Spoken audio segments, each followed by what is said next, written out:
chamo Vitor Carvalho, eu sou auditor fiscal do Tribunal de Contas do Estado e eu vou falar um pouco sobre licitações, né? É um assunto que gera expectativa, eu espero atender essa expectativa de vocês.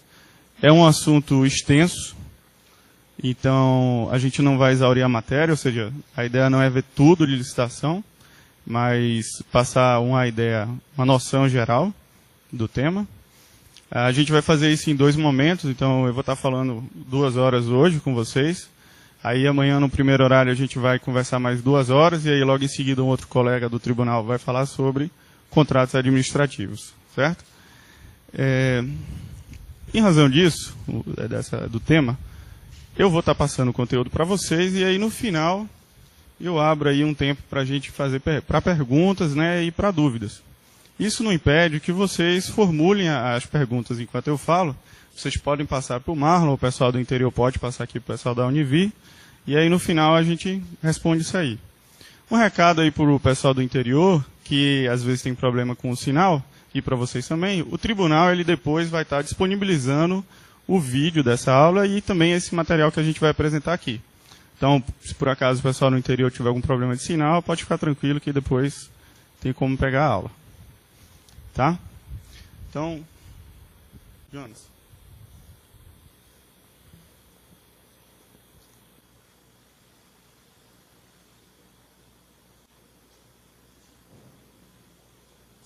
Então tá aí, licitações, né? Mas o que é licitação? Qual é a definição de licitação? Pode passar?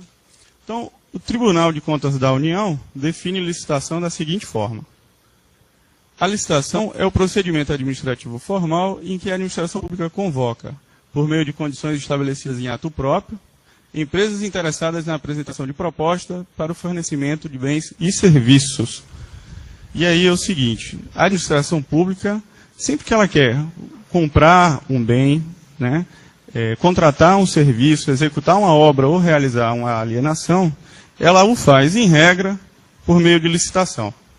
Né? Então a gente pode dizer que grande parte da despesa pública, ela é executada por meio de licitação. Certo? E ela é um procedimento administrativo formal, ou seja, ela tem que observar alguns critérios.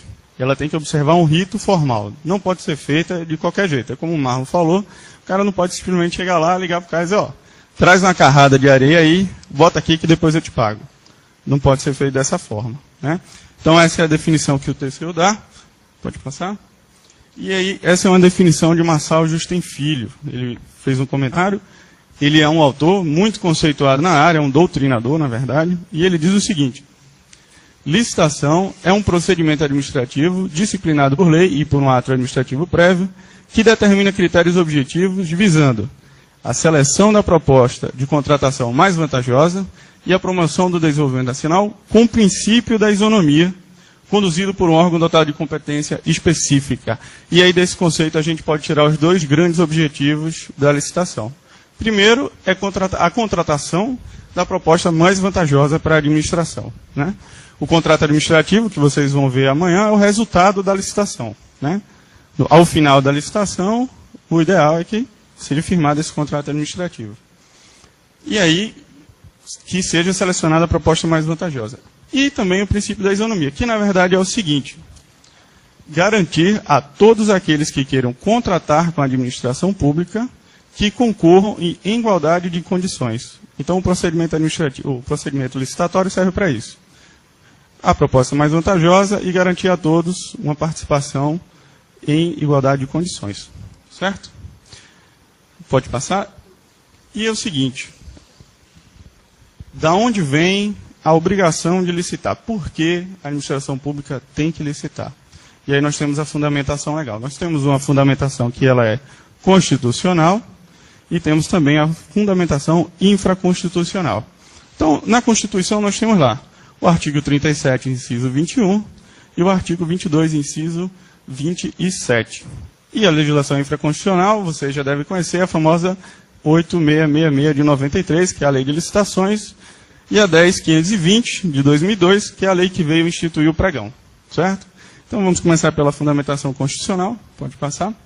O artigo 37 da Constituição Federal de 88, no caput, ele já traz o seguinte: a administração pública, direta e indireta, de qualquer dos poderes da União, dos Estados, do Distrito Federal e dos municípios, obedecerá, aí ele traz uns princípios, e também ao seguinte, ou seja, você vê que ele está falando aí de administração direta, indireta, União, Estados, Distrito Federal e município, ou seja, praticamente todo mundo, né? E aí ele diz que deve observar o seguinte, pode passar. Vem aí o inciso 21 e fala: ressalvados os casos especificados na legislação, as obras, serviços, compras e alienações serão contratados mediante processo de licitação pública, que assegura igualdade de condições, né, com cláusulas que estabeleçam obrigações de pagamento, mantidas as condições, e aí ele traz uma série de exigências. Mas aí está o dever de licitar, está lá na Constituição, por conta desse inciso aí, todo o processo, todas essas situações, contratação de obra, serviço, compra e alienação, tem que ser por meio de licitação pública. E aí nós temos outra fundamentação constitucional. Pode passar? Que é o... Não, volta. Que é o artigo 22, o inciso 27, que diz o seguinte: compete privativamente à União legislar sobre normas gerais de licitação e contrato em todas as modalidades. E aí ele traz aquele pessoal todo de novo. Para as administrações públicas diretas, autárquicas e fundacionais da União, Estados, Distrito Federal e municípios. Ou seja, só quem pode editar lei a respeito de licitação é a União. Tá? É competência privativa da União, legislar sobre licitação. E aí nós temos, por conta disso, um reflexo, que é, pode passar?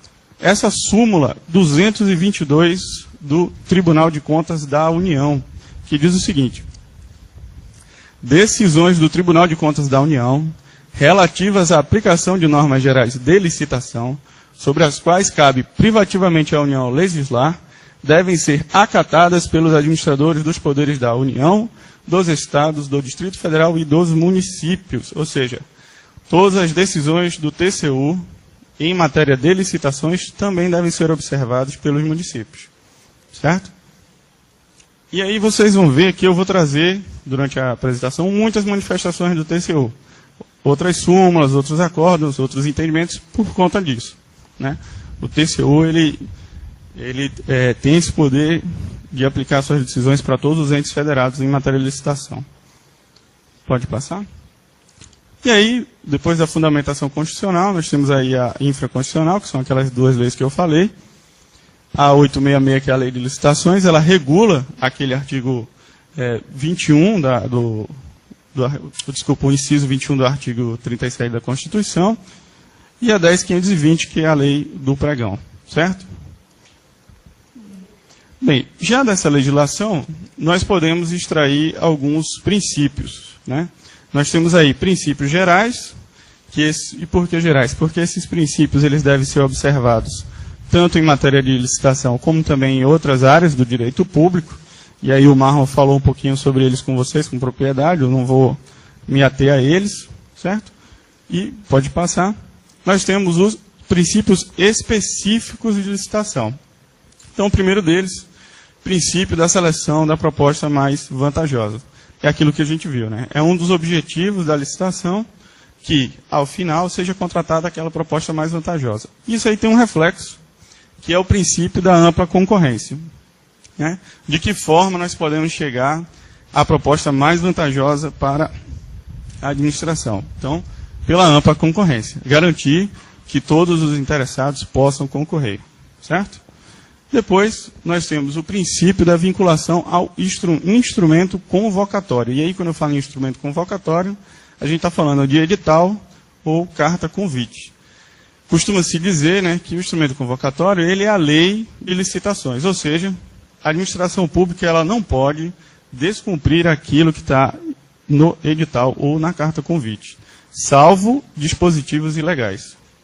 Sempre a administração, quando for julgar, tomar decisões em processo licitatório, deve observar aquilo que ela colocou no edital e no convite.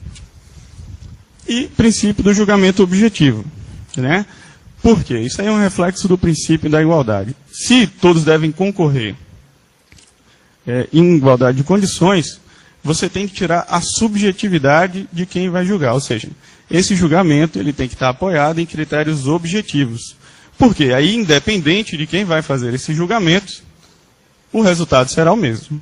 A ideia do princípio do julgamento objetivo é esse. Independente de quem vai julgar, o resultado tem que ser o mesmo.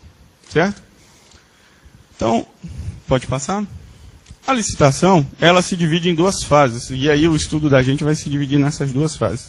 A fase interna, né, que vai ali desde o surgimento do processo licitatório, a instauração do processo.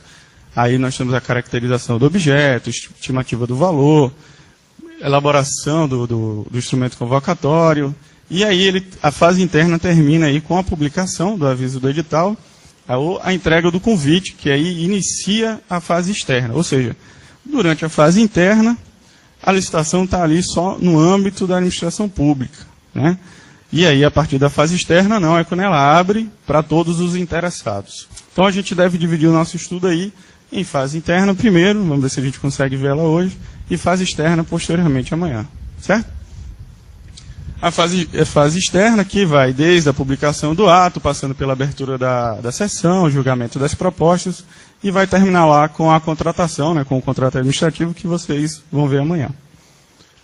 Então, pode passar? Em relação à fase interna, eu acho interessante trazer um comentário do TCU, que diz o seguinte: se no início da licitação são possíveis quaisquer correções, após a publicação do edital, qualquer falha ou irregularidade constatada, se insanável, levará à anulação do procedimento.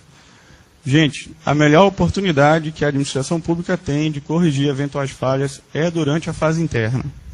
E eu digo mais, uma fase interna bem conduzida leva a uma grande chance de sucesso na licitação. Boa parte das falhas que a gente observa são cometidas aí durante a fase interna.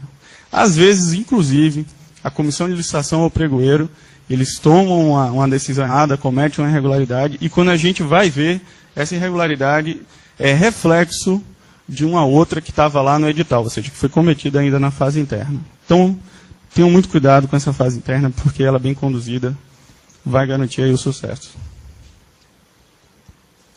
Bem, quando começa essa fase interna? Quando nasce o processo licitatório. E aí a Lei 8666 diz para a gente, e traz lá, no seu artigo 38, o procedimento da licitação será iniciado com a abertura de processo administrativo, devidamente autuado, protocolado e numerado, contendo a autorização respectiva, a indicação sucinta de seu objeto e do recurso próprio para a despesa.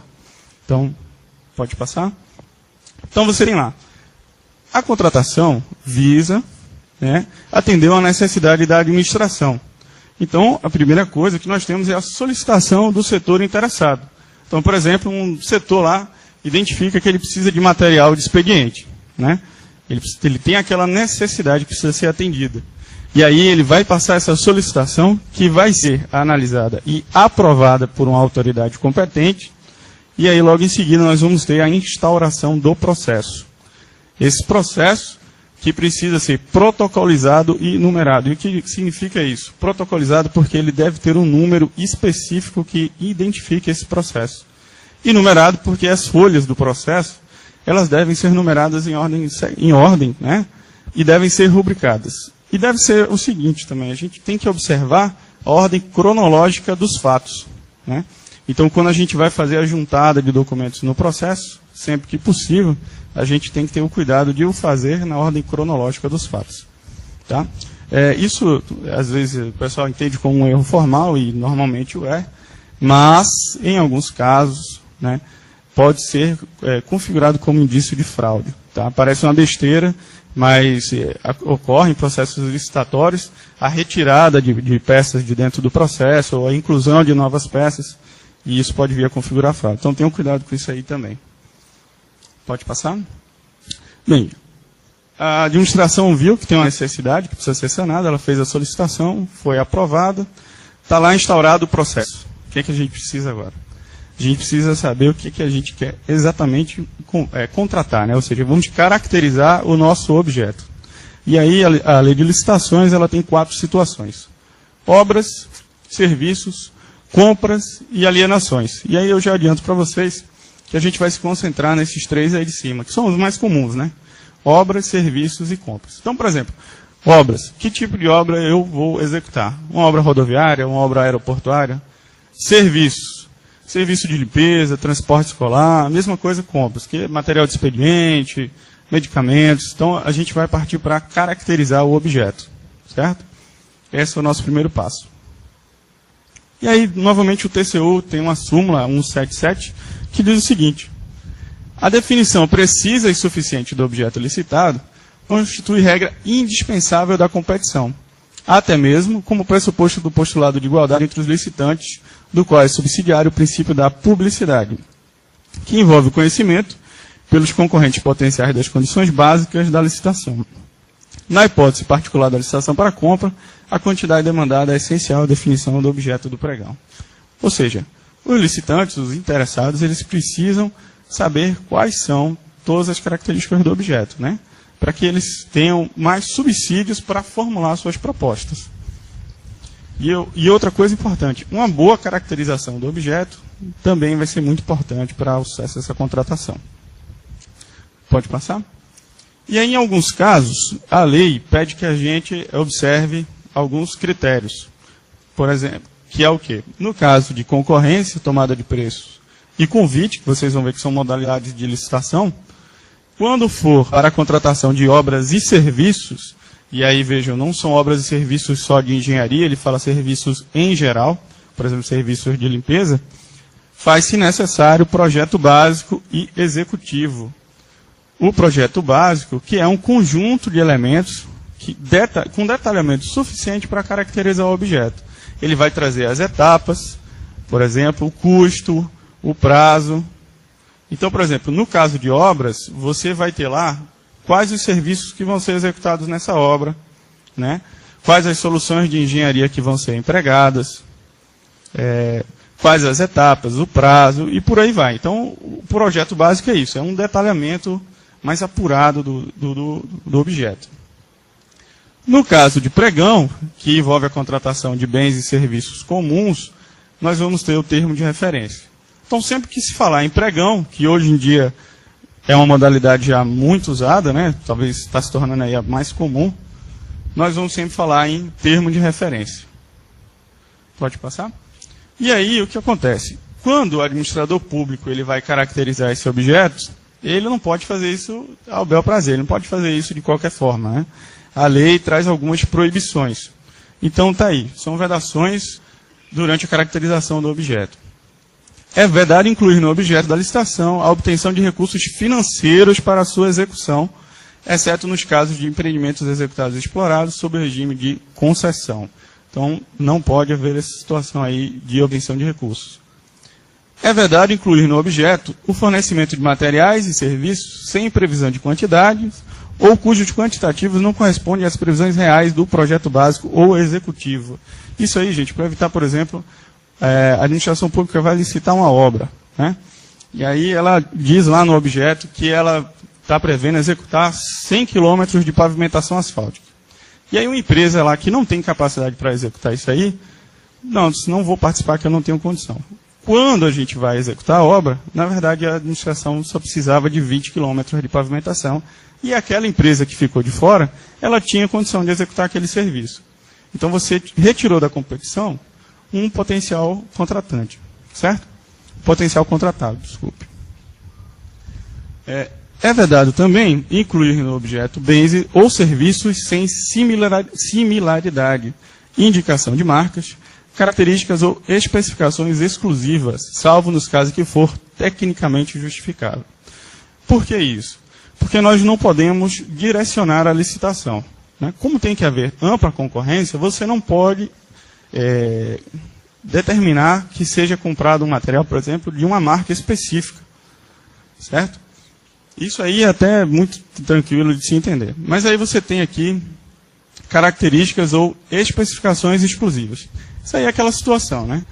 A administração pública precisa comprar um automóvel. E aí o cidadão resolve que ele quer andar de Corolla, né? Isso, como disse um colega auditor, isso não acontece aqui, isso acontece na Suíça. Mas aí o cara vai lá caracterizar o objeto, ele quer andar de Corolla, e aí o que ele faz? Ele vai lá na internet, abre o site da Toyota e começa a caracterizar o objeto e coloca assim: automóvel, motor 1.8, com 2,45 metros de comprimento, 1,73 metros de diâmetro, entre eixos de 1, tanto. Ou seja, o único automóvel que vai se enquadrar naquelas características vai ser o Corolla. E aí ele vai sair feliz da vida lá depois. Mas isso não pode, a lei de licitações veda esse tipo de situação. Então, pode passar. Depois que nós tivermos caracterizado o objeto, ou seja, a gente souber exatamente aquilo que a gente quer contratar, nós vamos agora precisar estimar o valor da contratação, né? E isso é importante porque nos permite verificar algumas coisas. Então, se existem recursos disponíveis para efetuar a contratação. A administração pública, ela não pode contratar se não tiver dinheiro para pagar, né? Uma das regras de contabilidade pública é o prévio empenho, ou seja, a administração pública ela tem que demonstrar que ela tem condições de arcar com aquela obrigação. Tem condições de efetuar o pagamento. E aí você vai ter essa noção depois que você souber quanto você vai gastar. Então, esse permite verificar isso aí.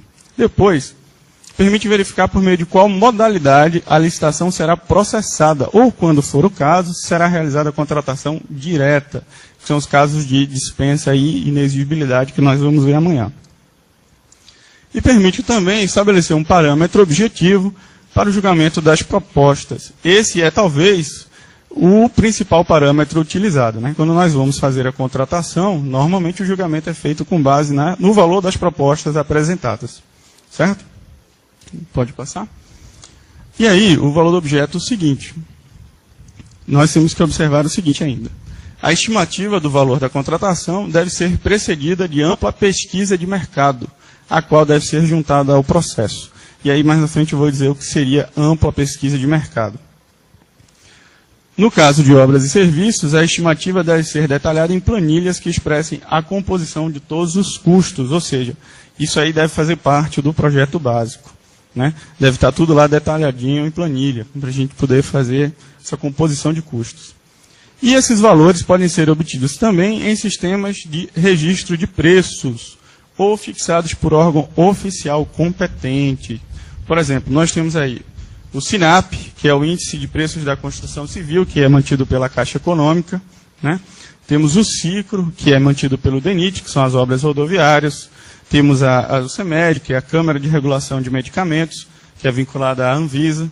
E aí, por decisões, pela jurisprudência do TCU, a observância desses preços fixados é obrigatória. Então, por exemplo, numa obra rodoviária, a administração pública não pode contratar por preços superiores àqueles que estão previstos lá no CICRO. Da mesma forma, se for para compra de medicamentos, os preços não podem estar acima daquilo estipulado pela CEMED, né? Pode passar? Mas aí não é o caso de preços fixados por órgão competente e também não é o caso, a gente não vai pegar carona em registro de preço. A gente vai fazer pesquisa, estimativa de valor. E aí o que seria ampla pesquisa de mercado? E aí o TCU, na decisão aí 955/2002, traz essa definição. Proceda nas licitações, dispensas ou inexigibilidades. Veja, a ampla pesquisa de mercado ela é exigida, inclusive nos casos de contratação direta. A consulta de preços correntes no mercado ou fixados por órgão oficial competente ou ainda constante sistema de registro de preço. E ele diz o seguinte: consubstanciando em, pelo menos, 3 orçamentos de fornecedores distintos. Então, o TCU entende que ampla pesquisa de mercado é isso aí. Você tem que juntar ao processo pelo menos 3 orçamentos de empresas distintas. Certo? E aí você vai estar podendo montar a estimativa, né? Vamos dizer assim, você vai ter a estimativa do valor da contratação. Pode passar? Depois que você tiver essa estimativa de valor, né? Você vai ter que... O ordenador de despesa, a autoridade competente, ela tem que dizer que tem dotação orçamentária, né? Isso é uma exigência da Lei de Responsabilidade Fiscal, né? Então, deve ser juntado ao processo declaração do ordenador de despesas, indicando que existem recursos orçamentários para fazer frente à contratação. E ainda, quando for o caso, estimativa do impacto orçamentário financeiro no exercício em que deve entrar em vigor e nos 2 subsequentes. Isso é o caso, né, de contratação de serviço de caráter continuado. Por exemplo, contratação de serviço de limpeza, que a gente sabe que a contratação aí vai valer por mais de um exercício. Então tem que ser feito um estudo naquele exercício e para os 2 subsequentes. E aí tem que ser juntado ao processo a declaração de que existe dotação orçamentária, indicando, inclusive, qual a dotação orçamentária que vai ser utilizada para fazer frente aos gastos do processo licitatório. Pode passar? E aí, gente, depois que a gente caracteriza o objeto e estima o valor, a gente já pode aí partir para a modalidade licitatória, né? Tem lá.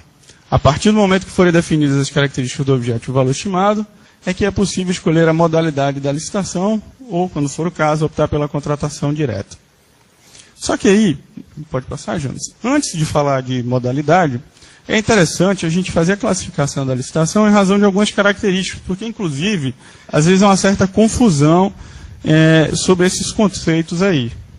Então, nós temos lá modalidade, tipo, critério de adjudicação, regime de execução e forma, no caso do pregão. Certo? Então, pode passar?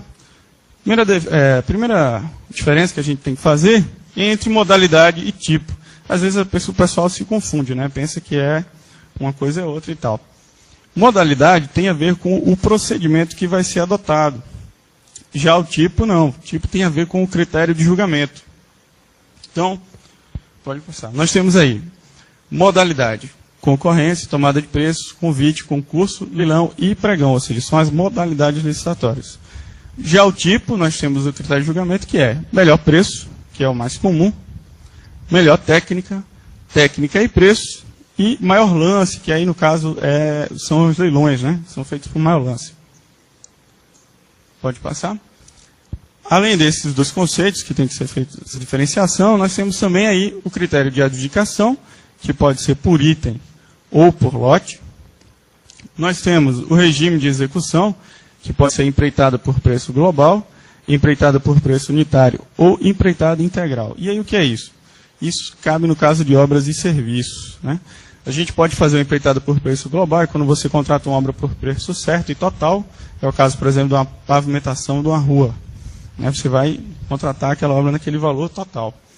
Empreitada por preço unitário, né? Por exemplo, contratação de serviço de manutenção predial, e aí você tem manutenção hidráulica, manutenção elétrica, e você vai ter itens dentro desse objeto.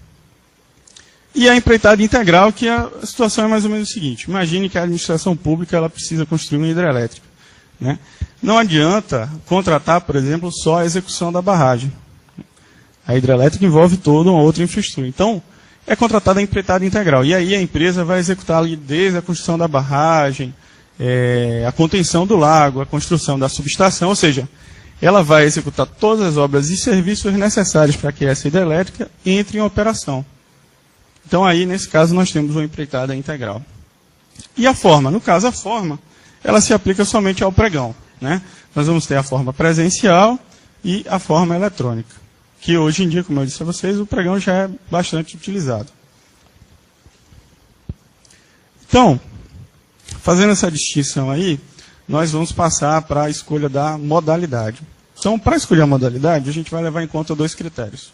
Um critério quantitativo, que tem a ver com o valor do objeto, e um critério qualitativo, que tem a ver com as características do objeto. Certo? Então, vou falar agora das modalidades, e aí vocês vão ver que para cada modalidade eu vou trazer aquela que tiver critério quantitativo e aquela que tiver critério qualitativo. Tá bom? Pode passar? Então, a primeira modalidade, que é aquela considerada mais simples, que é o convite, né? O artigo 22, parágrafo 3º da Lei 866, que traz a definição de convite, diz o seguinte: convite é a modalidade de licitação entre interessados do ramo pertinente ao seu objeto, cadastrados ou não, escolhidos e convidados em número mínimo de 3 pela unidade administrativa, a qual afixará em local apropriado cópia do instrumento convocatório e estenderá aos demais cadastrados na correspondente especialidade para que manifestarem esse interesse com antecedência de até 24 horas. O convite, gente, o administrador público ele pode escolher quem vai participar da licitação, certo? Desde que sejam empresas do ramo do objeto E ele tem que fazer isso em número mínimo de 3, no primeiro momento. E vejam, pode passar? Que no caso de convite, a lei fala em 3 propostas válidas, né? Aí tem um comentário que é o seguinte: em atenção ao disposto, nos parágrafos 6º e 7º do artigo 22, nas licitações realizadas na modalidade de convite, devem ser apresentadas, no mínimo, 3 propostas válidas. Ou seja, se o administrador público convidou 3 empresas, e aí durante o processo, uma foi inabilitada, ele obrigatoriamente tem que convocar mais um. Tá? Ou seja, o TCU entende, a jurisprudência, a doutrina entende tranquilamente que tem que ser no mínimo 3 propostas válidas, e não somente 3 participantes. Salvo, quando ficar devidamente comprovado nos autos, limitação de mercado ou manifesto desinteresses dos convidados. Isso aí tem que ser devidamente comprovado nos autos. Manifesto desinteresse dos convidados, ou seja, a administração convidou, mas ninguém apareceu para a licitação. Tendo cuidado o seguinte: se por acaso o administrador, se por acaso foi identificado lá na carta do convite que havia alguma restrição à competitividade, ou se o administrador não respeitou o prazo, né, entre a disponibilidade do convite e a abertura da sessão, esse pressuposto aí de desinteresse não cabe, né? E aí, a cada novo convite para objeto idêntico ou semelhante, é obrigatório o convite de pelo menos mais um interessado. Então, a administração pública realizou lá o convite, convidou 3 participantes, eles participaram, deu tudo certo, foi feita a contratação. Logo em seguida, depois de um tempo, ela vai realizar uma nova contratação por meio de convite. Obrigatoriamente, ele tem que chamar pelo menos mais um licitante, certo? Então, o convite é mais ou menos isso aí, pode passar. A escolha do convite passa por um critério quantitativo, ou seja, tem a ver com o valor da contratação. E aí, se for para obras e serviços de engenharia, o valor é até 150 mil reais, e se for compras e outros serviços, é até 80 mil reais. Certo? Essa é a modalidade mais simples que nós temos. Depois disso, pode passar, nós temos a tomada de preços. O artigo 22, aí, o parágrafo 2º da Lei 866, traz a definição e diz assim: tomada de preços é a modalidade de licitação entre interessados devidamente cadastrados ou que atenderem a todas as condições exigidas para cadastramento até o 3º dia anterior à data do recebimento das propostas. Ou seja, esses licitantes eles têm que estar cadastrados, devidamente cadastrados. Inclusive, o SICAF, que é o Sistema de Cadastramento de Fornecedores, permite dispensar parte da documentação na abertura da sessão. Quando, no momento da sessão, não pode participar licitante não cadastrado, ou seja, até 3 dias antes ele tem que ir lá se cadastrar. Isso aí é pressuposto básico para a participação. E a tomada de preços, a escolha dela também passa por um critério quantitativo. Certo? No caso, nós temos ali obras e serviços de engenharia até 1,5 milhão e compras e outros serviços até 650 mil reais. Então, se elas se enquadrarem nessas situações, pode ser feito mediante tomada de preços. Pode passar? Aí nós temos a concorrência, que é uma modalidade, vamos dizer assim, mais robusta.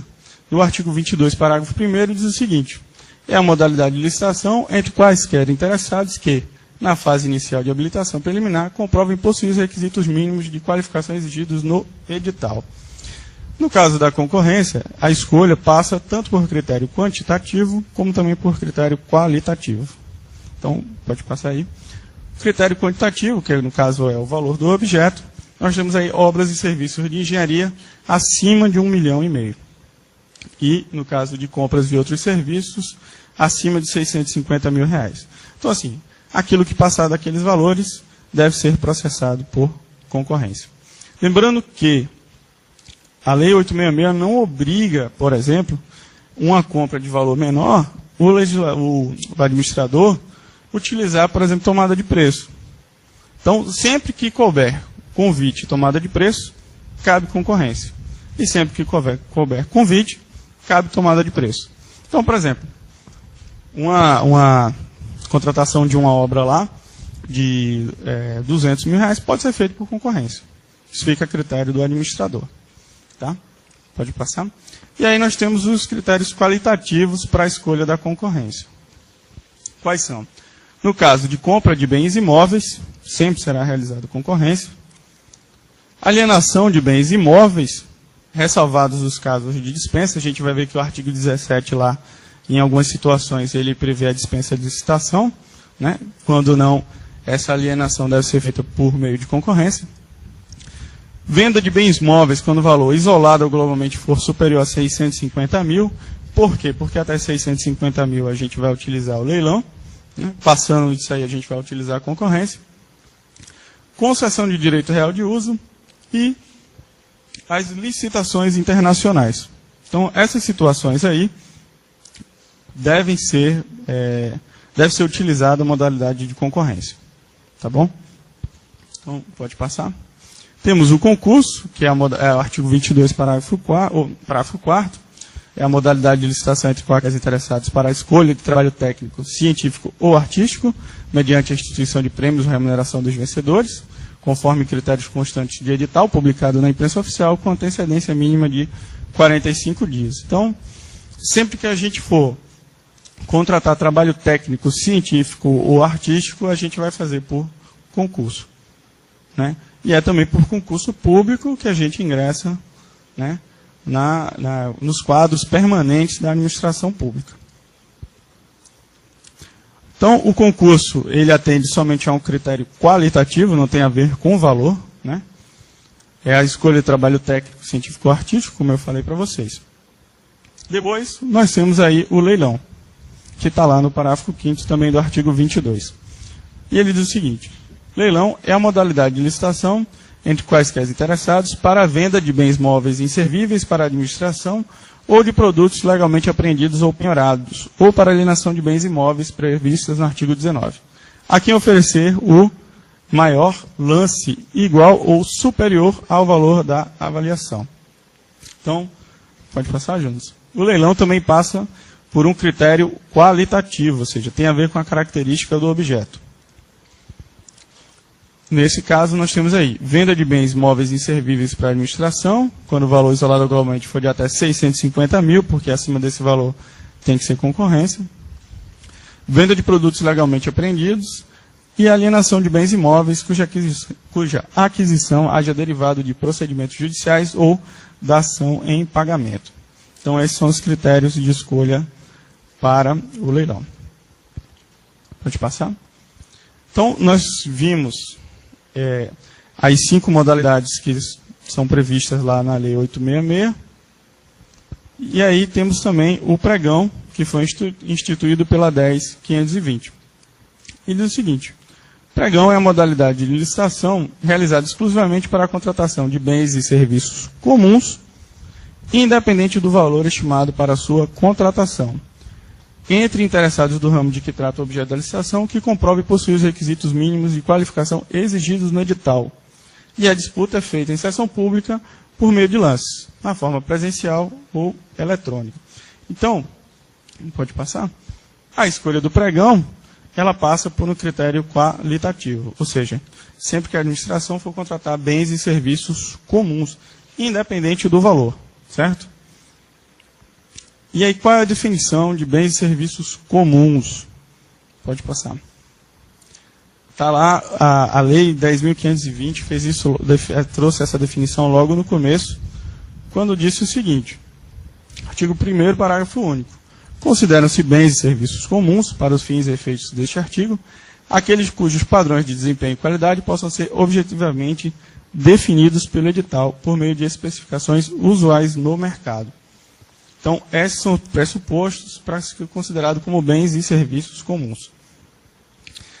Existe aí um rol exemplificativo de bens e serviços comuns, que está anexo ao Decreto Estadual 4794, de 3 de junho de 2002, ou seja, o anexo desse decreto estadual traz lá uma relação de vários bens e serviços que podem ser considerados comuns. E aí, como bens, nós temos lá material de expediente, material de limpeza.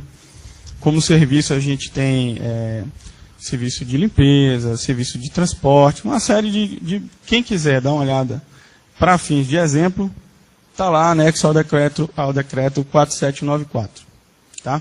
Então, sempre que for bens e serviços comuns, eles podem ser processados por meio de pregão. E aí fica a pergunta seguinte: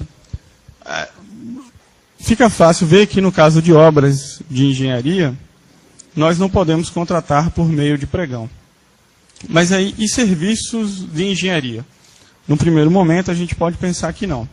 Mas o TCU entende que, em alguns casos, essa contratação pode ser por pregão. Por exemplo, instalação de aparelhos de central de ar, ou seja, a instalação de ar-condicionados. Pelas características do serviço, a gente pode fazer a contratação por meio do pregão. Então, tem que se olhar o caso concreto. Cada caso, né, tem que ser olhado para ver se é o caso de utilizar o pregão. Então, nós temos aí as 5 modalidades da 8666 e essa modalidade estabelecida aí pela 10520, que é o pregão. Pode passar? Aí eu trouxe para vocês um quadro resumo, né, modalidade em razão do valor do objeto. Então, está ali. Ela saiu um pouco de configuração, mas é o seguinte, convite, né, para compras e serviços até 80 mil, obras e serviços de engenharia até 150, tomada de preços até 650 para compras e serviços e até 1,5 milhão para obras e serviços de engenharia, e concorrência a partir desse valor. E aí tem ali pregão para bens e serviços comum, independente do valor. Certo? Então, esses são os critérios de escolha das modalidades licitatórias. Sempre que a gente for verificar que modalidade nós vamos utilizar, a escolha vai passar por esses critérios aí. Algumas vezes um critério qualitativo, algumas vezes um critério quantitativo. Tenha cuidado do seguinte, a questão do fracionamento. Né? Então, o Tribunal de Contas da União traz lá no manual o seguinte, fracionamento, à luz da lei de licitações, caracteriza quando se divide a despesa para utilizar a modalidade de licitação inferior à recomendada pela legislação para o total da despesa ou para efetuar a contratação direta. Como é isso? Nós vamos ver algumas formas de fracionamento. Então, pode passar? Em razão do parcelamento do objeto. Isso aí é o seguinte. Vamos dizer que a administração pública precisa comprar determinados bens lá. Ela faz a estimativa do valor e verifica que ela se enquadra na modalidade de convite. Aí a administração pública vai lá, realiza o convite e fez a contratação. Beleza. Se dentro daquele mesmo exercício ela identificar que precisa novamente adquirir aqueles bens, fizeram uma nova estimativa de valor e fizer por meio de convite, e quando nós somarmos o valor dessas duas contratações, esse total ultrapassar o teto para a contratação por convite, vai estar havendo fracionamento de despesa. Certo? Então, esse é o parcelamento do objeto. Da mesma forma, para outras modalidades. Por exemplo, 2 tomadas de preço, que aí quando a gente vai ver o valor total, tinha que ser por meio de concorrência. Fracionamento. Temos também, em razão da adição do valor, ou prorrogação do prazo contratual. Isso aí é muito comum no caso de serviços contínuos. Né? Então, por exemplo, contratação de serviço de limpeza, que normalmente você faz a contratação pelo período de 1 ano. Mas aí, como é serviço contínuo, você vai lá e prorroga novamente. E aí, quando a gente vai ver o valor total dessa contratação ao longo de todo o prazo contratual, esse valor ultrapassou a modalidade que você utilizou. Ou seja, ultrapassou aquele teto. Então, você vai estar incorrendo em fracionamento. Por isso, gente, que hoje em dia o pregão ele é muito utilizado. Vocês viram que o pregão é um critério qualitativo, ou seja, bens e serviços comuns, independente do valor do objeto. Então, se você faz a contratação mediante pregão, e aí depois você faz a prorrogação desse contrato, não tem nenhum problema. O risco de você incorrer em fracionamento é bem menor. Né? Então, são essas duas, basicamente são essas duas formas de fracionamento aí que nós vamos ter. Pode passar? E aí o que ocorre? Escolha da modalidade licitatória implica na definição de quem será responsável pela condução da licitação. Então, a partir do momento que a gente souber que modalidade a gente vai utilizar, é que a gente vai saber quem vai conduzir essa licitação. E aí nós temos aí as seguintes figuras. Comissão de licitação, no caso de concorrência, tomada de preços e convite. Né? Comissão especial, no caso de concurso, que não deixa de ser uma comissão de licitação. E aí eu já adianto para vocês o seguinte. essa comissão especial, ela tem que ser composta por pessoas de reputação ilibada e reconhecido conhecimento naquela área que vai ser objeto de contratação. E esse pessoal pode ou não ser servidor público. Nós vamos ter o leiloeiro, nos casos de leilão, e o pregoeiro, no caso do pregão. A gente aqui vai se ater a esse pessoal aí da ponta, que é a comissão de licitação e o pregoeiro, que são os mais comuns, né? Pode passar. No caso da comissão de licitação, nós vamos ter aí 2 tipos de comissão. Uma permanente e uma especial. Aquela permanente é aquela instituída por prazo determinado e que conduz vários processos licitatórios, né? Dependendo do porte do órgão, é comum ter uma comissão setorial de licitação, que é uma forma de comissão permanente. Então, aquela comissão ela vai ficar responsável por conduzir todas as licitações daquele órgão. Então, por exemplo, aqui no Estado, nós temos a CPL do Estado, que ela centraliza diversas licitações de secretarias e dos órgãos estaduais, ou seja, das secretarias estaduais. Temos também a figura da comissão especial, que ela é constituída para uma licitação específica. Isso é uma figura mais rara, né? Porque, como grande parte da despesa pública passa por licitação, então a gente está sempre, o administrador público ele está sempre licitando.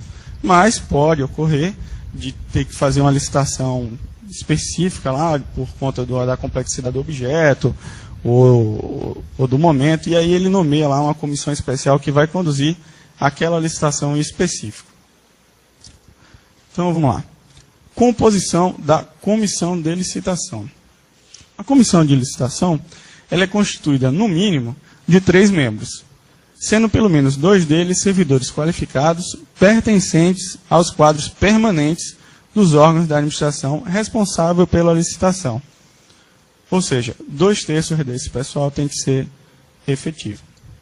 E aí a gente sabe, principalmente o pessoal no interior, tem uma certa dificuldade em relação a quadro de pessoal, né? Algumas câmaras municipais, por carência de servidores efetivos, não conseguem, vamos dizer assim, constituir a comissão de acordo com o mandamento legal.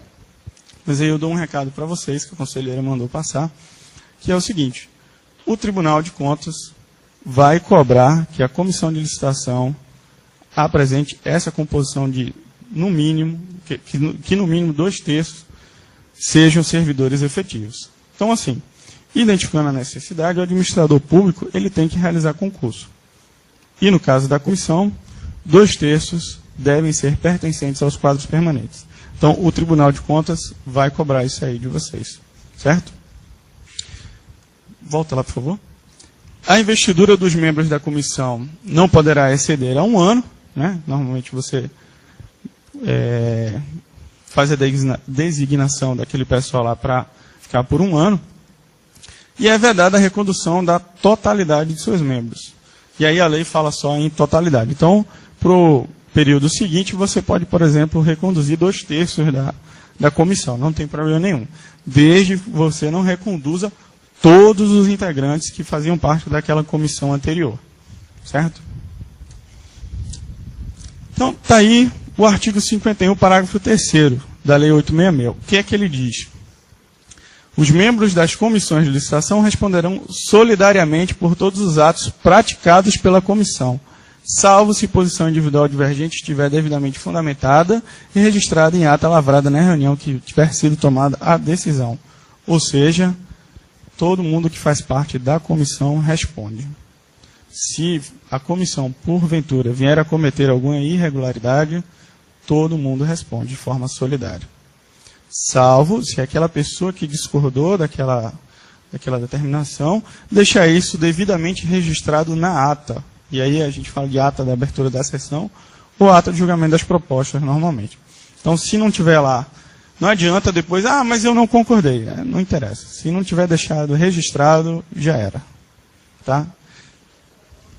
Então, pode passar. Nós temos aí a figura do pregoeiro. E é interessante dizer o seguinte, gente. No caso da comissão de licitação, todo mundo responde de forma solidária, mas no caso do pregão, não.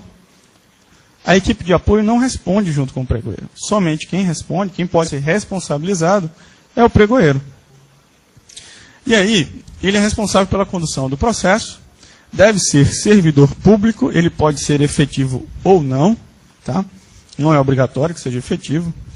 Ele poderá ser designado pelo período de 1 ano, sendo possível a recondução para períodos seguintes, ou seja, nós não temos aquela situação da comissão, né, que nós não podemos reconduzir na integralidade. No caso dele, ele pode ser reconduzido para períodos seguintes, sem problema nenhum.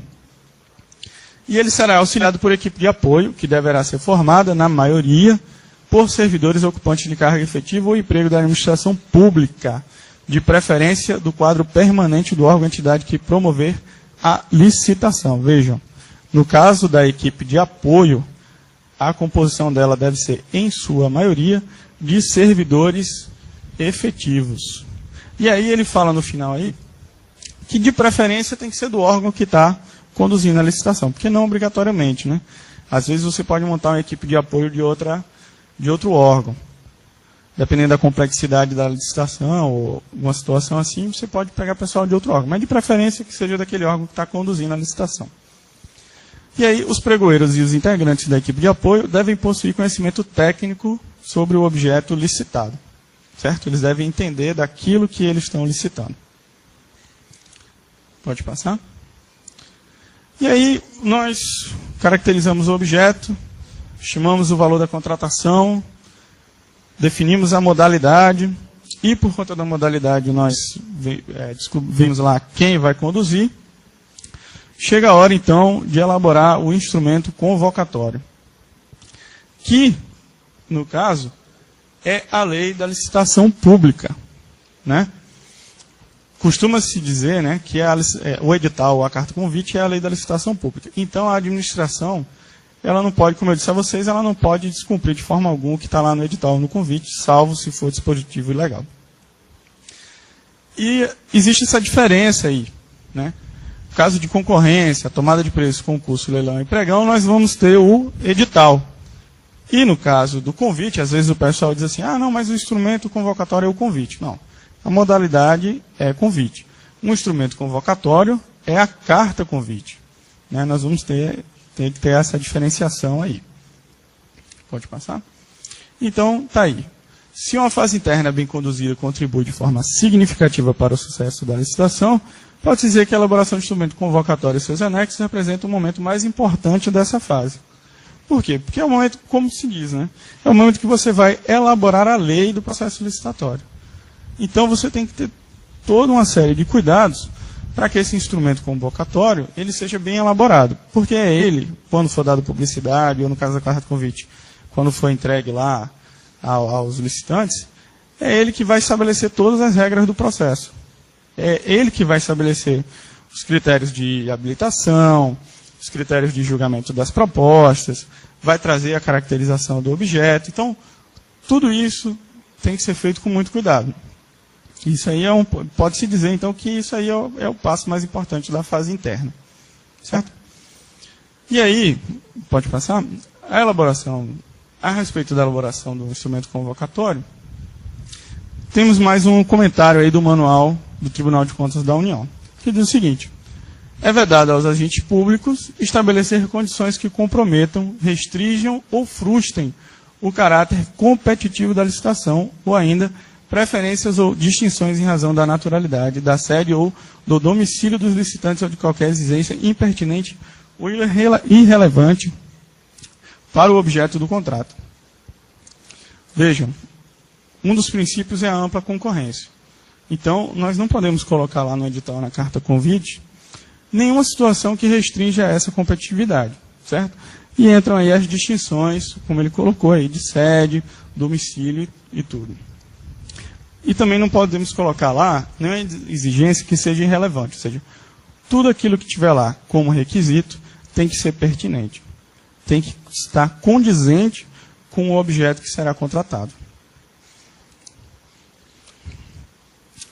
A elaboração do instrumento convocatório passa aqui pelo artigo 40 da Lei 8.666, que diz exatamente quais são os elementos mínimos que devem estar naquele instrumento convocatório. E aí ela vem e começa dizendo o seguinte: no preâmbulo, ou seja, logo no início do instrumento convocatório, ele já tem que vir dizendo o seguinte: O número de ordem da licitação, é importante que seja atribuído um número para essa licitação, para que ela possa ser, né, distinguida das outras. Nome do órgão, entidade contratante, do setor. A modalidade, que nós vimos lá os critérios, né? Regime de execução, são aqueles casos empreitada integral, empreitada por preço global e tudo. E o tipo da licitação, se ela vai ser de menor preço, melhor técnica ou técnica e preço, que aí vai ser o critério de julgamento. Isso aí tem que vir no preâmbulo, ou seja, logo no início. Além disso, tem que dizer que o ato vai ser regido pela Lei 866 e, quando for o caso, pela 10.520, né, quando for o caso do pregão. E tem que dizer isso aqui, ó, local, dia e hora para recebimento da documentação e proposta e para o início de abertura dos envelopes. Ou seja, tem que já trazer no início lá quando é que vai ser a abertura da sessão. Certo? Pode passar. Depois, o artigo 40 ainda traz outra série de fatores que tem que estar lá no instrumento convocatório. O objeto, prazo e condições para assinatura do contrato, local onde pode ser examinado o projeto básico, se há o projeto executivo onde ele está disponível. Pode passar? Condições de habilitação, critério de julgamento, locais, horários e códigos de acesso aos meios de comunicação. Isso aí no caso de pregão, né? Pode passar? Condições, isso aí é uma coisa importante, tá, gente? Condições equivalentes de pagamento entre empresas brasileiras, no caso de licitações internacionais, mas isso aqui dificilmente a gente usa aqui. Critério de aceitabilidade dos preços unitário e global, conforme o caso, permitida a fixação de preços máximos e vedada a de preços mínimos, ou seja, não se pode colocar lá no edital ou na carta convite um preço mínimo, né? Nós temos que colocar lá o preço estimado, ou seja, o preço máximo. Preço mínimo de forma alguma. Por que isso? Às vezes, uma empresa, ela pode muito bem, porque a gente faz estudo de preço mínimo, às vezes, para saber se aquela proposta ela é execuível ou não, ou seja, se o contratado tem condição de executar aquilo que ele promete. Só que o que ocorre? A empresa ela tem que ser livre para estipular o preço dela. Se ela entende que ela pode executar aquele serviço, por exemplo, por um preço mais baixo, ela pode, desde que ela demonstre ser capaz de fazer isso. Então a gente não pode fixar preço mínimo. Critério de reajuste ou condição de repactuação de preço, quando for o caso. Pode passar? Traz ainda aí, você vê que é uma série de coisas, são vários critérios que tem que estar lá no edital. Isso aí é o mínimo, tá, gente? Limite para pagamento de instalação e mobilização, condições de pagamento, outra situação muito importante, tem que trazer claramente as condições de pagamento. Você não pode exigir do particular que ele participe da licitação sem conhecer as condições de pagamento, né? Instruções e normas para recursos, condições de recebimento do objeto, sanções e outras indicações específicas ou peculiares à licitação, né? Cada licitação, às vezes, dependendo da característica do objeto, ela vai ter outros requisitos lá.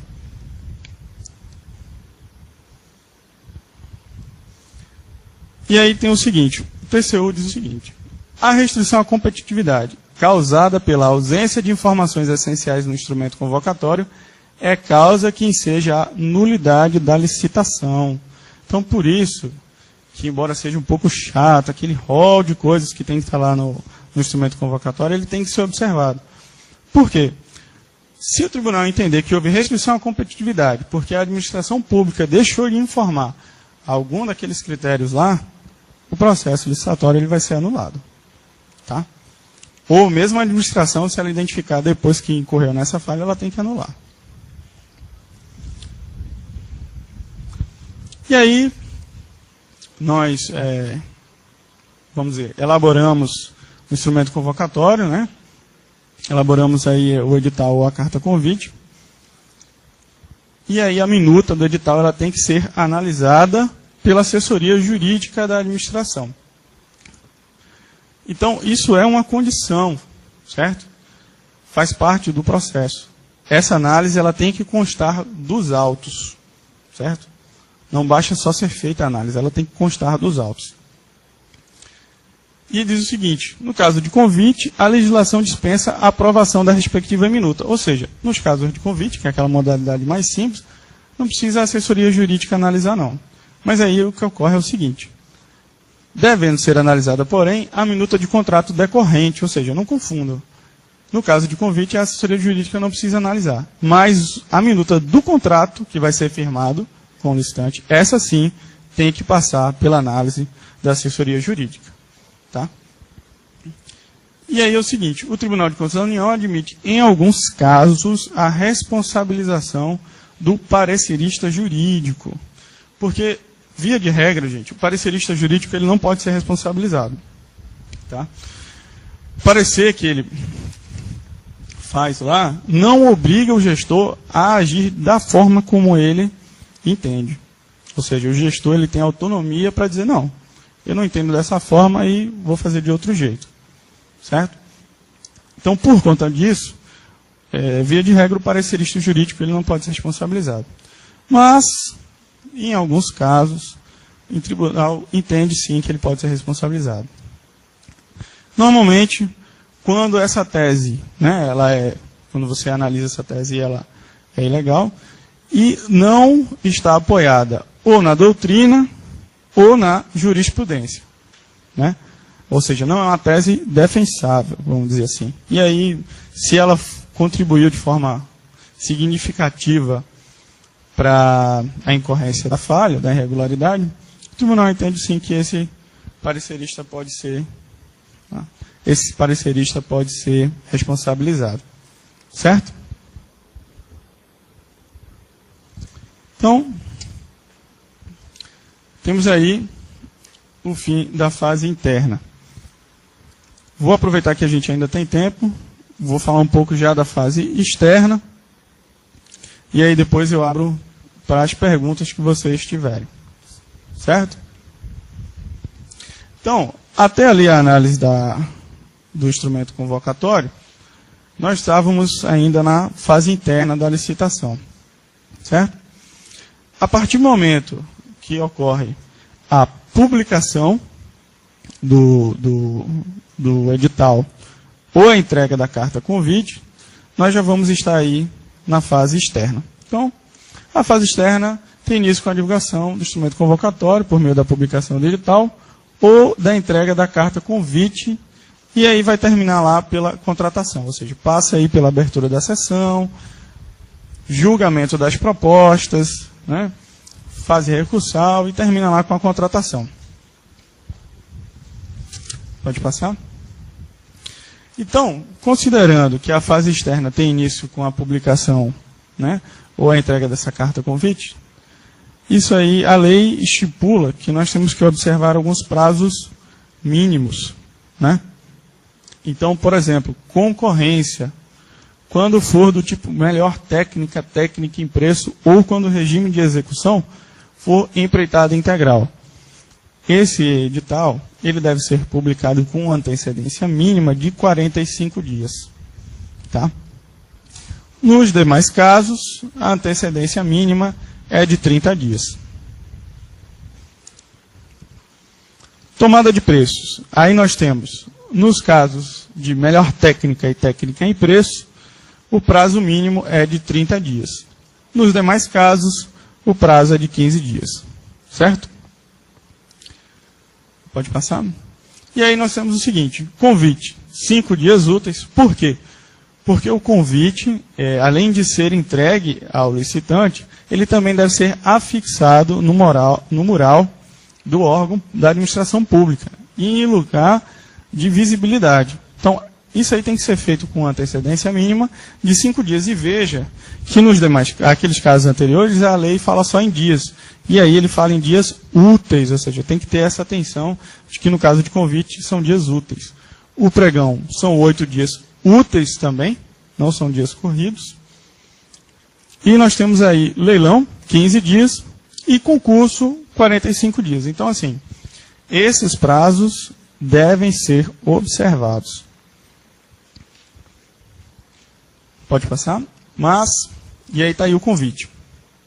Aquilo que eu falei para vocês, mediante a fixação de cópia em quadro de avisos. Certo?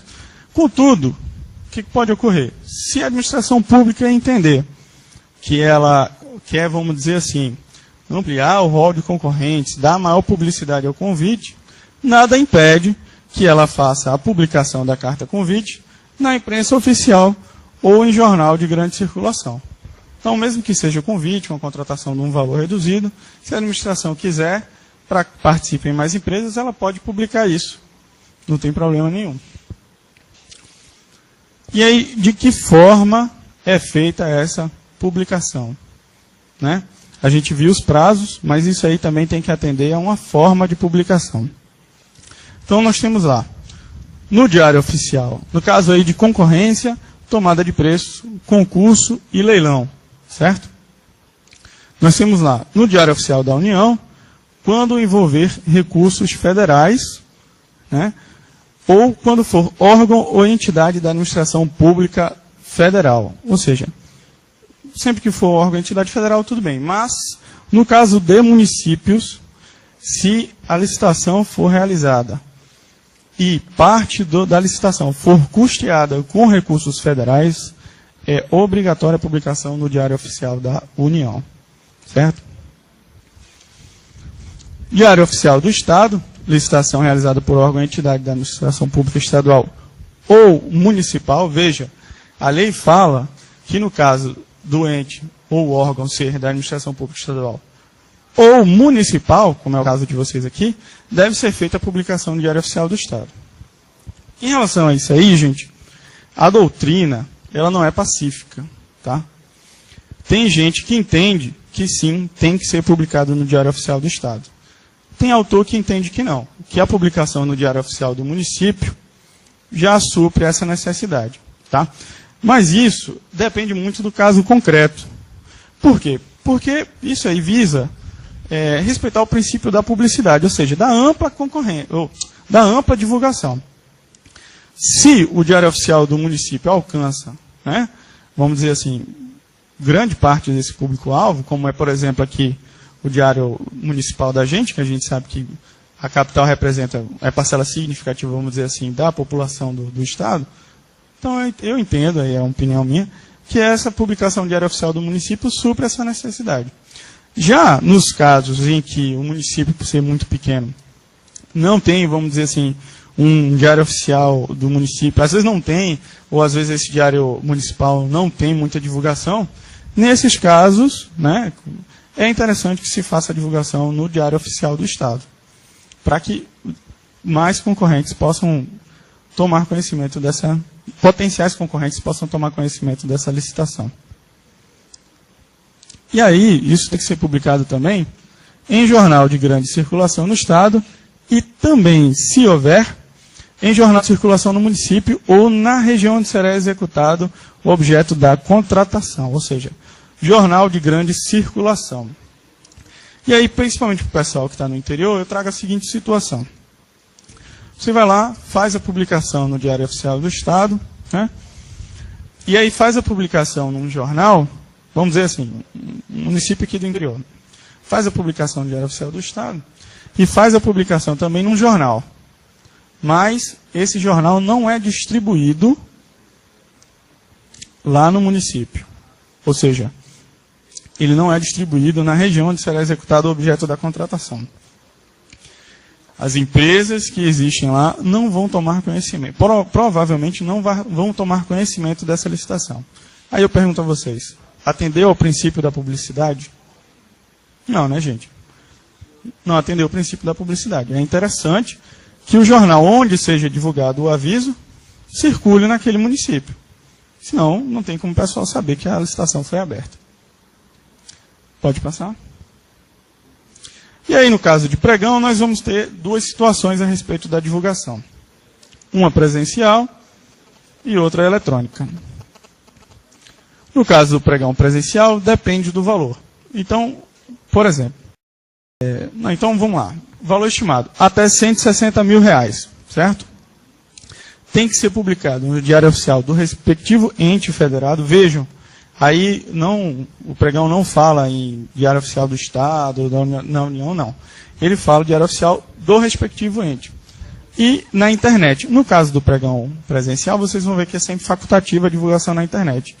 Já no caso do pregão eletrônico, não. essa divulgação na internet ela é obrigatória. Tá? Então, a partir de 160 mil até 650 mil reais, nós vamos ter lá diário oficial do ente, ou do órgão, né? Internet, facultativo, e jornal de grande circulação local.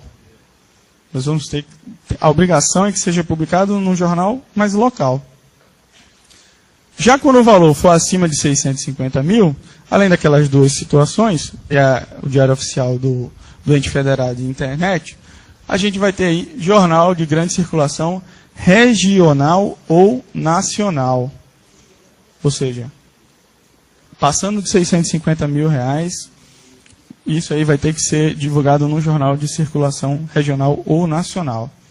Por exemplo, vamos dizer aí Folha de São Paulo. Tá? Pode passar? No caso do pregão eletrônico, nós vamos ter uma diferença aí nesses valores. Até 650 mil no diário oficial e na internet, como eu disse a vocês, é obrigatório no caso de pregão eletrônico.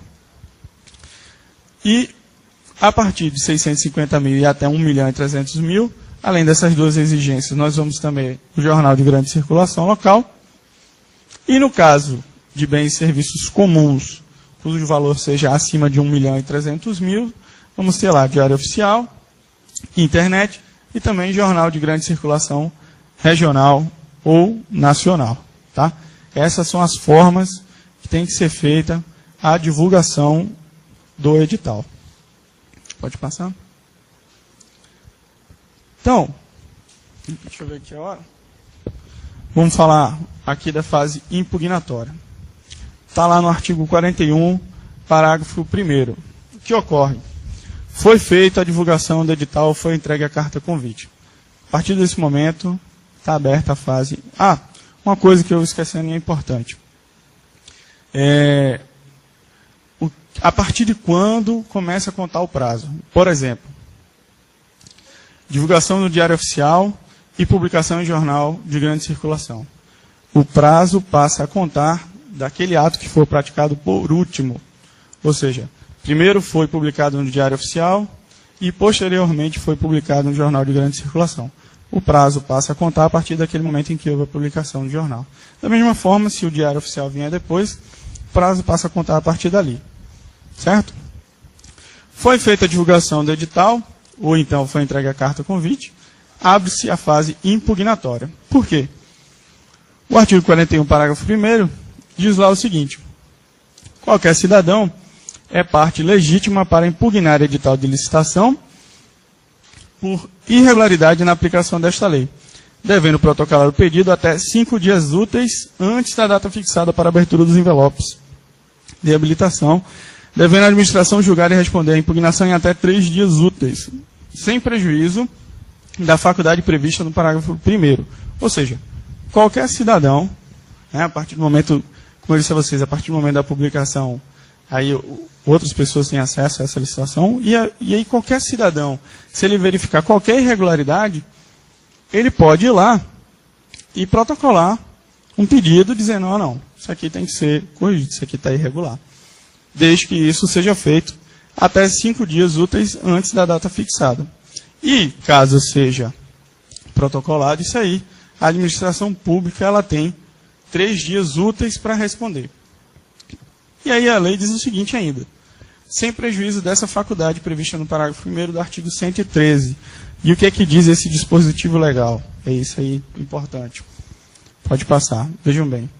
O controle das despesas decorrentes dos contratos e demais instrumentos regidos por esta lei será feito pelo Tribunal de Contas competente, na forma da legislação pertinente, ficando os órgãos interessados da administração responsáveis pela demonstração da legalidade e regularidade da despesa e execução, nos termos da Constituição e sem prejuízo do sistema de controle interno nela previsto.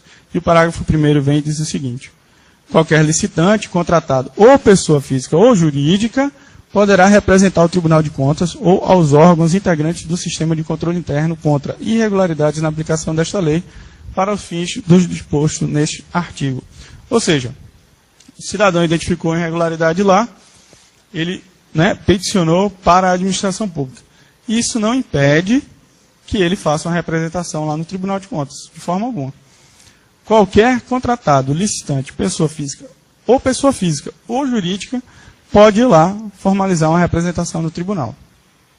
Certo? E aí é interessante trazer, pode passar, o regimento interno do Tribunal de Contas aqui do Estado de Roraima. Pode passar, Jonas. Nosso regimento interno, ele diz o seguinte, lá no artigo 121.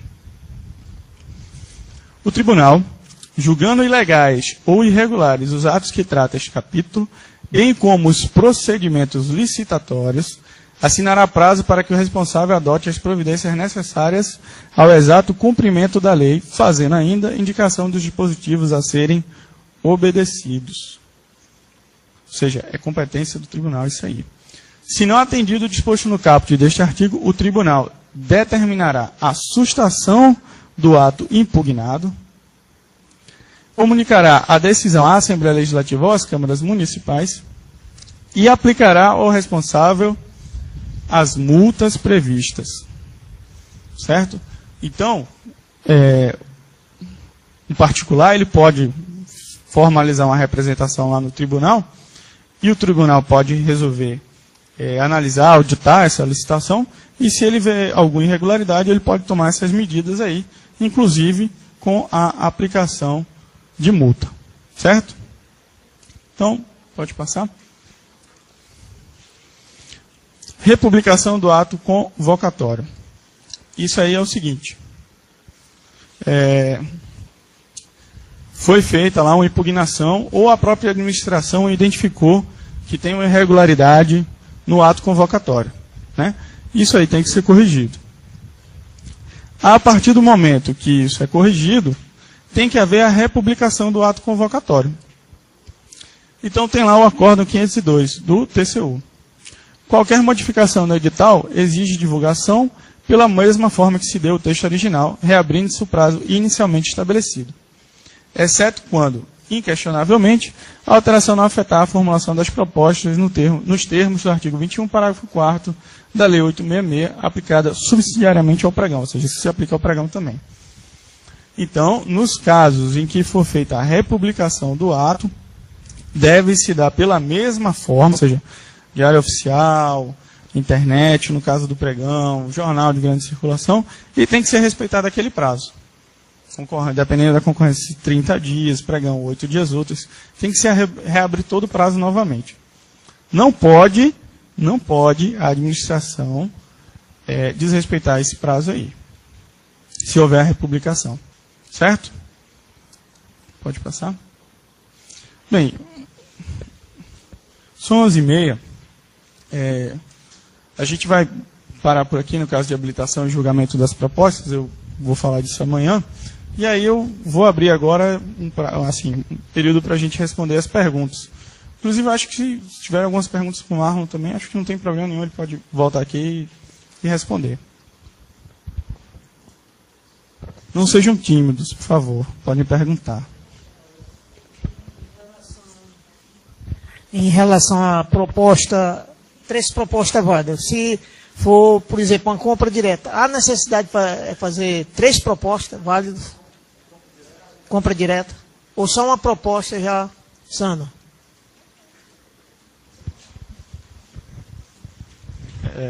Bem, antes é bom o senhor se identificar. Kleber, da Prefeitura da Amajaria Controle Interno. Deixa.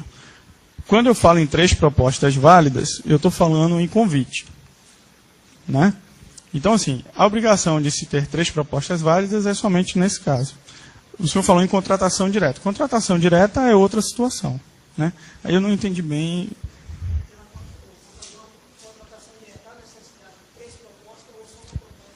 Não. Mesmo nos casos de... Acho que o senhor está falando, então, de estimativa de valor. Justo.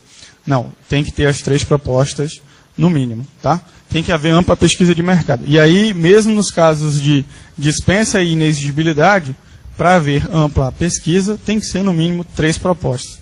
Né? 3 orçamentos, vamos dizer assim. 3 fornecedores distintos. Tá?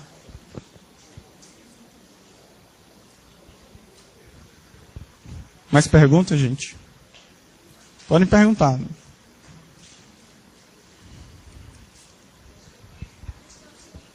Deixa eu só ver se, porque o microfone acho que não chega aí.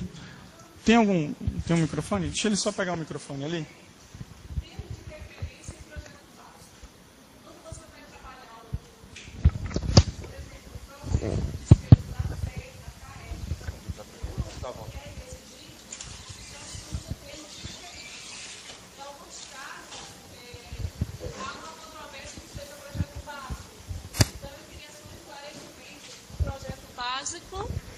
Do projeto básico e do pode termo de repetir a referência. pergunta para ficar registrado? Veja bem, em alguns casos, há uma controvérsia em relação ao processo de despesa de SER e CAE, né? Que é a inexigibilidade. Então, é feito um projeto básico ou é feito um termo de referência? Dentro do que você expôs aí, na diferença do projeto básico e termo de referência. Bom, eu sou o controle interno, Prefeitura de Normandia. Beleza. Primeira coisa, tem uma coisa engraçada na situação, que é o seguinte. No caso de energia elétrica, que aí seria a SE, a lei de licitação, a gente vai falar de contratação direta amanhã, mas aí já respondendo a pergunta, a lei de licitação fala em caso de dispensa. Então, por exemplo, contratação de energia elétrica seria por dispensa. Já fornecimento de água, que é o caso da CAE, a lei é silente, ela não fala nada. Mas a gente sabe que é inviável a competição. Então aí se processa por inexigibilidade. Então já tem essa primeira diferença. Agora, eu entendo assim, e é uma opinião minha. Eu acho que pode ser feito projeto básico. Eu acho que pode ser feito projeto básico, tá? Mas também não vejo assim, porque o projeto básico, ele é uma coisa mais complicada quando você tem uma obra muito complexa. No caso de fornecimento de energia e água, não tem muito mistério, né? Você vai contratar aquele serviço, não tem nem por que justificar muito, afinal de contas, né? Um órgão público não tem como funcionar sem água e luz. Então eu não vejo muita complicação aí nessa situação. Acho que projeto básico aí, sem problema nenhum. No caso, por exemplo, a nomenclatura, termo de referência, ela foi criada na lei do pregão. Só que quando a secretaria vai solicitar, ela tem que, para o pregão, tem que ser termo de referência, né? Não pode ser projeto básico. Tem alguma divergência, a nossa dúvida é o seguinte, porque se a gente coloca termo de referência na hora de fazer o processo, a gente instrui o processo antes de ser determinada a modalidade de licitação. Pode ser usado o termo de referência para convite, para tomada de preço, e aí a gente vai ter que trocar depois? Porque se a gente instrui o processo antes e determina lá que é termo de referência, aí pode ser feito o pregão. Quem determina a modalidade de licitação é a comissão de permanente, que aí é depois da instrução do processo. Não, eu entendi a pergunta. Veja bem, o pregão, né, serve para a contratação de bens e serviços comuns. No âmbito federal, o decreto diz que bens e serviços comuns tem que ser feita a contratação por meio de pregão, né? E preferencialmente na forma eletrônica. E isso também ocorre aqui na esfera estadual. Eu não sei a nível de município como é que isso está. Então, assim, bens e serviços comuns, via de regra, na esfera federal e estadual, tem que ser por pregão.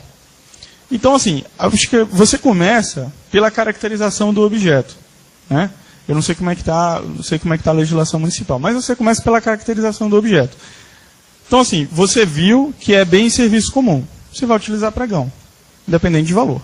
Então, daí você já faz o termo de referência.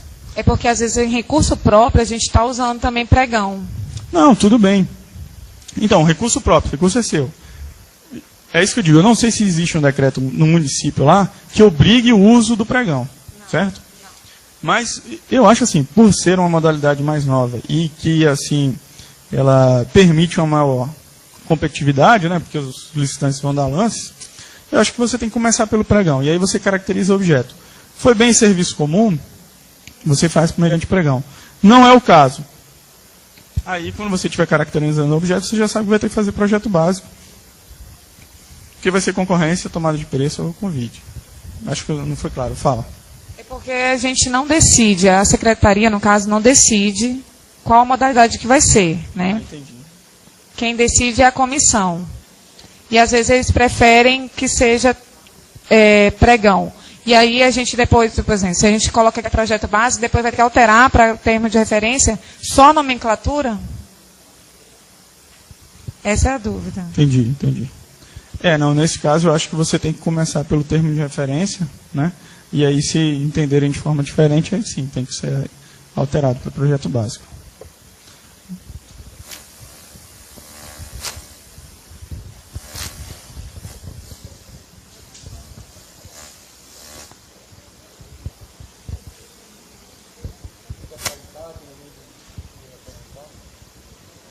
Mais perguntas? Ninguém? Nossa. Entenderam tudo? Gente, pode ficar à vontade. Não se acanhe. Não se acanhe, Não tenho vergonha de perguntar, não. Não se preocupe. Quem está pagando o mico principal aqui sou eu, não são vocês. Fiquem tranquilos. Aproveitem agora o cálice para sempre.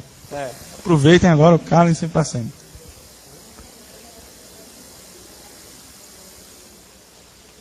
Alguma pergunta do interior? Não? Tem colegas do interior aqui, Normandia, Manjari. Oi? Não, acho que ninguém mandou não, né? Não, ninguém mandou não. Rapaz, que bom, você conseguiu explicar tudo direitinho, né? Ninguém ficou com dúvida. Rapaz, e é porque eu falei rapidinho, que eu disse, o conteúdo é extenso, eu vou falar rápido aqui. Que bom.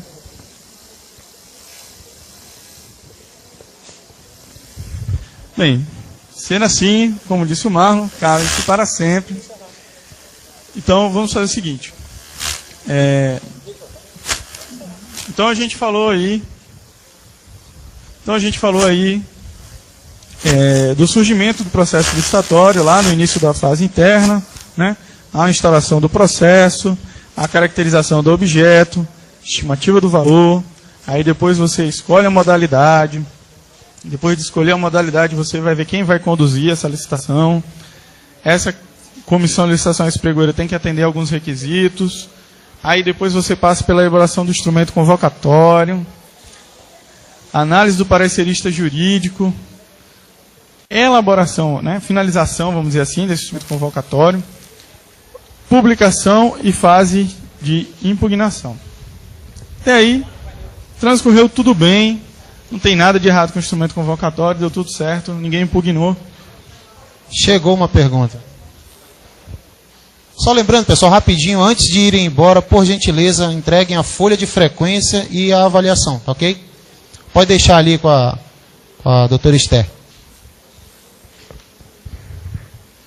Vamos lá. No caso de licitação para atividade, ou seja, para aquisição de bens e serviços na área de construção, é necessário alvará sanitário. Ele pergunta se é necessário alvará sanitário. Bem, que serviço seria esse? Eu acho que é interessante perguntar que serviço seria esse, por exemplo. Que serviço seria esse? Que serviço seria esse? No caso, só para a gente ter uma ideia melhor aí. Construção. Construção em geral? Não, eu entendo que não. Tem que ter alvará sanitário, não. Tá. Agora, só colaborando, é necessário que sejam cumpridas as legislações acessórias. Tipo código ambiental, essas coisas aí. Entendeu? Quando é uma construção que, em tese, pode ter implicações de natureza ambiental, é necessário obter determinadas licenças. Licença de instalação e licença de operação. Eu acho assim, alvará sanitário é, por exemplo, prestação de serviço, Por exemplo, alimentação hospitalar. Eu acho que aí sim, talvez se enquadre a questão de um alvará sanitário. Tá. Bem, a gente vai falar disso amanhã, que são os critérios de habilitação, Mas vamos lá. Caso tenha no edital e passivo de impugnação. O que ocorre? A gente vai ver amanhã que a lei de licitação, para participar da licitação, só deve ser exigida aquela documentação que está lá na lei. O administrador público ele não pode exigir além do que está previsto na lei. Agora, no momento da contratação, aí não, aí eu acho que pode ser exigido aí o alvará. Então, assim, são momentos distintos, né? Eu acho que a gente tem que ter cuidado de exigir só o que está na lei, lá na licitação.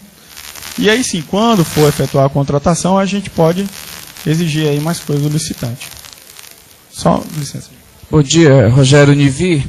Com relação à modalidade de convite, tem sempre a dúvida com relação a retiradas, o envio das cartas, convites. Tem um quantitativo, quantas retiradas tem que ter? Porque se falam em 5, tem que ter no mínimo 5 retiradas, ou não tem nada na legislação sobre isso? Não. O que... As validadas tem que ser 3. Basta isso. O que a legislação fala é que você tem que ter no mínimo 3 propostas válidas. Lembrando que não são 3 participantes, tá? Se 1 ou 2 desses participantes tiverem a proposta ou a documentação inabilitada, você obrigatoriamente tem que convocar mais gente para fechar aquele número mínimo de 3 propostas válidas.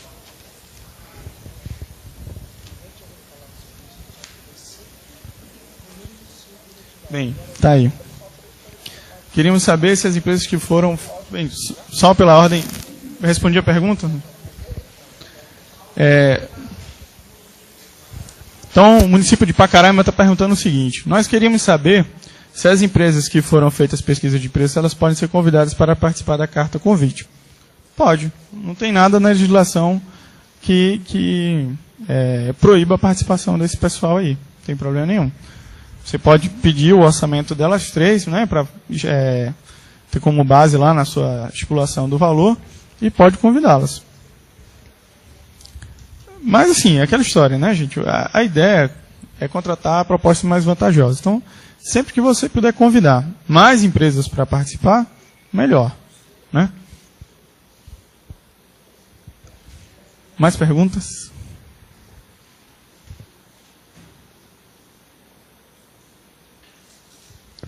Dona Esther, doutora Esther, ela é que coordena tudo, ela é que manda aqui nessa história.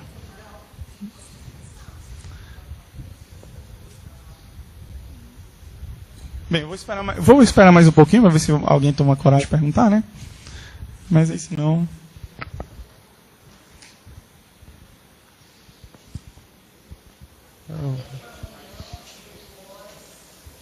Fazer igual o leilão, dou-lhe uma, dou-lhe duas, dou-lhe 3. Gente, vamos fazer assim, amanhã a gente continua. Tem uma pergunta ali. Quer dizer, dou-lhe 3 e ele levantou o braço. Cidadão de camisa listrada. Eu falei no começo. Eu trabalho no controle interno da Câmara. Você falou aí com relação a... Você pode fazer um orçamento prévio, né, com 3 empresas, e elas podem participar da carta convite.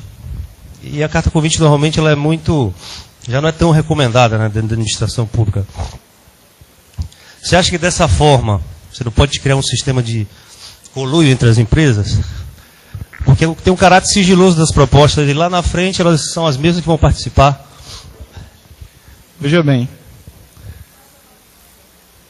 em tese, né, nós vamos acreditar que essas 3 empresas, todas as 3 têm interesse em ganhar o contrato. E por isso todas elas vão tentar cotar ali o mais baixo possível, né? Para evitar esse tipo de situação, é que quando você vai, por exemplo, repetir o convite, né, que tem gente no município que termina utilizando o convite várias vezes, por isso que quando você vai repetir o convite, é obrigatório convidar pelo menos mais um. Já para tentar tirar dessa seara ali, daquele pessoal que já participou no primeiro convite. Então, pode ocorrer? Pode. Tá? Mas a gente tem que, né, em tese, acreditar que isso não vai ocorrer. E só finalizando, gente, aquela questão do fracionamento. É por isso que é melhor utilizar o pregão. Porque independe do valor. Tá? Então, é muito melhor utilizar o pregão.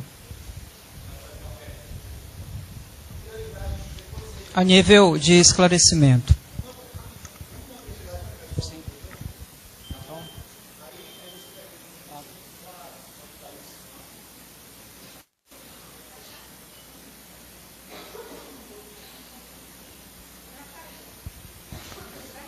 Perdemos a pergunta. Vamos ver. Posso? Voltou. Não.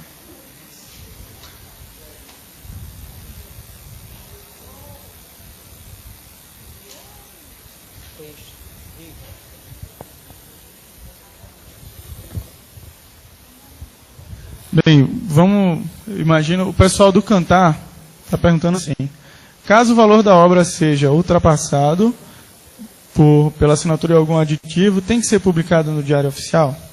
Veja bem. Quando ele fala ali valor, eu não entendo muito bem, mas quando ele fala valor da obra seja ultrapassado, eu acho que ele quer dizer que o valor da obra ultrapassa aquela modalidade que foi escolhida. Alô? Né? Alô? Nesse caso aí, gente, é caso de fracionamento. Vocês viram que eu falei lá que por adição do valor a gente pode incorrer em fracionamento. Então, assim, se existe expectativa de adição no valor da contratação, e com essa adição vai passar daquele teto, daquela modalidade, utilize a modalidade seguinte, para você se resguardar. Evite contratações muito próximas do teto. Por quê? Porque ocorre, às vezes você precisa aditar lá, fazer um outro serviço, e aí ultrapassa, e aí é caso de fracionamento, tá?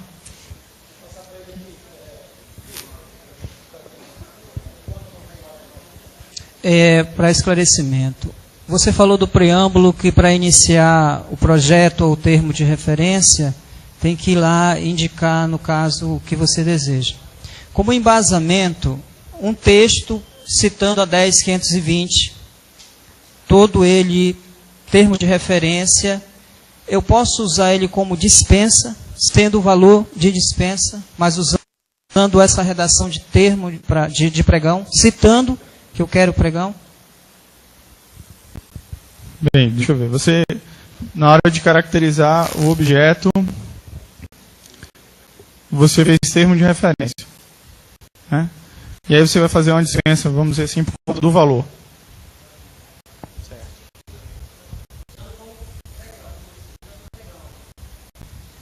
Não, tudo bem. É assim, você fez o termo de referência porque você ia processar por meio de pregão. Mas aí, no caso, não é pregão, seria dispensa. Imagino que seja por conta do valor, né? Porque aí... Veja. Oi. A legislação, no caso de contratação direta, ela não fala como é que esse objeto tem que ser caracterizado. Vamos dar prioridade para Rorainópolis, aí tu continua. Daqui a pouco ele pergunta de novo. Oi. Cada vez aqui. Oi. Bom dia. Por gentileza, seu nome? Bom dia. Bom dia. Por gentileza, seu nome? Vitor. Ô, Vitor, nós estamos com uma dúvida com relação à Comissão Permanente de Licitação. Nós não temos funcionários efetivos aqui na nossa Câmara. Nós não temos funcionários efetivos aqui na nossa Câmara de Rorainópolis.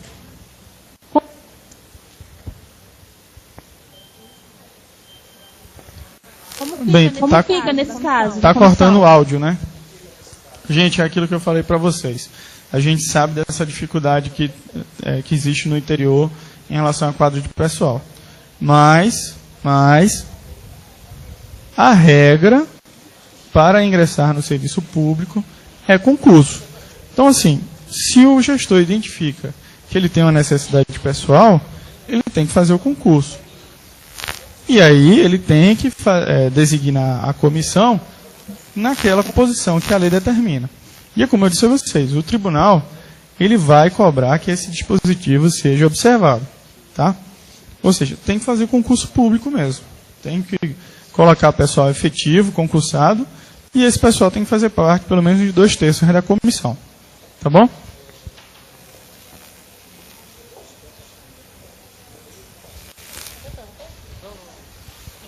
Gente, então, só para encerrar,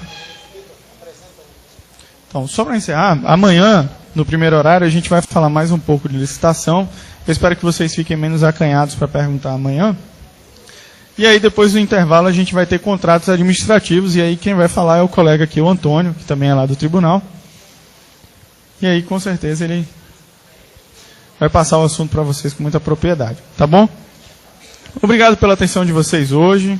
Obrigado pelas perguntas. Vamos ver se amanhã a gente explora mais o tema. Obrigado, hein, gente?